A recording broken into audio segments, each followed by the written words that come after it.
यो भिडियोमा जेलिएनको कार्ड कसरी कस्टमाइज गरेर अर्डर गर्ने भनेर देखाउँछु स्टेप बाइ स्टेप। सुरुमा चाहिँ त्यसको लागि हामीले jelient.me को साइटमा जानुपर्ने हुन्छ, अथवा हजुरले जेलिएन्ट भनेर सर्च गर्नुभयो भने पनि हजुरले यहाँबाट पनि सिधै जान मिल्छ। सो अब यसलाई क्लोज गरिदिउँ। हजुरले यहाँबाट गेट स्टार्टेडमा थिच्नुभयो भने पनि हुन्छ, अलिकति स्क्रोल गरेर यहाँ कस्टमाइज योर कार्ड भन्ने सेक्सनमा गएर कार्ड कस्टमाइज गर्नुपर्ने हुन्छ। अहिलेको लागि चाहिँ म के गर्छु भन्दाखेरि मेरो डिटेलहरू हाल्छु, रौनक भट्टराई। यो अहिलेलाई एज इट इज छोडिदिन्छु। यहाँ हजुरले अगाडि र पछाडिको दुवै साइडको लागि लोगो हाल्न मिल्छ।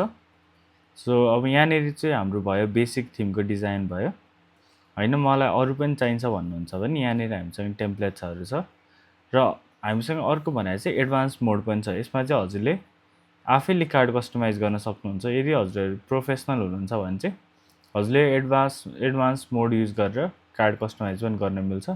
यो चाहिँ एकदमै एडभान्स मोड बनाएका छौँ हामीले। हजुरले एकपल्ट यसरी रिप्लेस गर्नुभयो भने, अथवा यहाँ यत्रो दिएको थिमहरूमध्ये सपोज मैले यो थिम युज गरेँ भने यहाँ भएको डिटेलहरू सबै हजुरले हालेर डिटेल अनुसारले कस्टमाइज भएर आउँछ। यसलाई हजुरले चेन्ज गर्न मिल्छ, सबै कुरा गर्न मिल्छ। तर अहिलेको लागि चाहिँ म यहीँबाट एडिट गर्छु। सपोज म डक्टर हो भने मैले यहाँ डक्टर भनेर एउटा सर्च गरेँ भने अहिलेको लागि एउटा टेम्प्लेट रहेछ। हामीसँग नयाँ नयाँ टेम्प्लेटहरू पनि बनिरहेछ। अहिलेको लागि चाहिँ म यही टेम्प्लेट चुज गर्छु र म अर्डर नाउमा थिच्छु। हजुरसँग दुईवटा अप्सन हुन्छ, एउटा मेलबाट साइनअप गर्ने, अर्को भनेर चाहिँ गुगलबाट लगइन गर्ने। सो मैले चाहिँ कन्टिन्यू विथ गुगल गरेँ र यहाँ लगइन भएको गुगल आइडीबाट कन्टिन्यू गरेँ। सो यो पछि चाहिँ हजुरको यहाँ हेर्न सक्नुहुन्छ अर्डर नाउमा जाने। अब यहाँनिर हजुरको एउटा साइड बार, चेकआउटको साइड बार आएको छ। यहाँनिर हाम्रो अहिले दसैँ अफर चलिरहेको छ। सो दसैँ 20 भनेर हाल्यो भने हजुरले डिस्काउन्ट देख्न सक्नुहुन्छ। सो म अर्डर नाउमा थिच्छु। यहाँनिर चाहिँ हजुरको बाई डिफल्ट गुगलबाट नाम लिएको हुन्छ। नम्बर मैले अहिले ऱ्यान्डम हालिदिएँ। सो लोकेसन चाहिँ बानेश्वर भनेर हालिदिएँ। प्लेस अर्डर गरेँ। यहाँ हजुरको प्लेस अर्डर हुनुभन्दा अगाडि एउटा ओटिपी आउँछ। सो यो ओटिपी चाहिँ हजुरले मेलमा चेक गर्न सक्नुहुन्छ। यसरी ओटिपी आएको हुन्छ।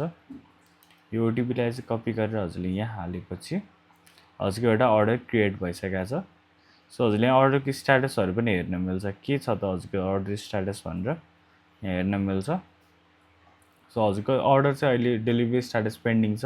यहाँनिर हजुरले सबै ट्र्याक गर्न मिल्छ। अमाउन्ट यति छ, हजुरले पे पनि गर्न मिल्छ। अहिलेको लागि चाहिँ सिओडी मात्र अभाइलेबल छ हामीसँग। छिटै नै हामी अनलाइन पेमेन्टको पनि फेसिलिटी लिएर आउँछौँ।